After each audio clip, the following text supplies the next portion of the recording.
will begin immediate construction of a border wall. Do you think that talking about millions of illegal votes is dangerous to this country? No, not without at all. presenting the not evidence? At all. This administration has hit the ground running at a record pace. Everybody's talking about it. We're going to have a very, very strict ban, and we're going to have extreme vetting. We're doing NAFTA. We're doing a lot of our trade deals, and we're negotiating properly with countries, even countries that are allies.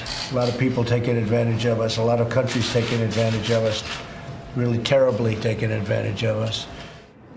Well, the onslaught of coverage of Trump's 2-week-old presidency might have you wanting to change the channel or switch off social media. But one political strategist says that's exactly what his camp wants, and he warns against tuning out.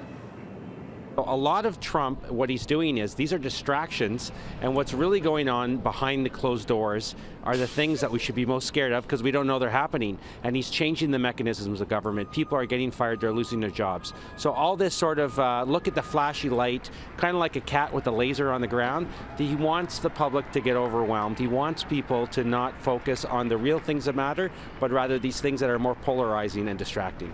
What do you think is the most dangerous thing that's happened that has kind of slid under the radar? Well, it's boring, but it's the guts, it's the inner workings of government. It's these appointments, the people who are being appointed, and not just that, but the staff that have been fired and let go. So these are the decision makers. They're the people who allocate the billions of dollars that the government spends each year.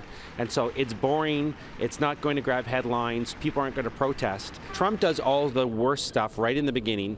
All the protesters come out, and there's a sort of laissez-faire, mushy middle, the ones who actually decide elections. And so they're going to almost have protest fatigue. They turn on the TV every single night and they start to almost become numb because it becomes normal to see thousands of people protesting every day.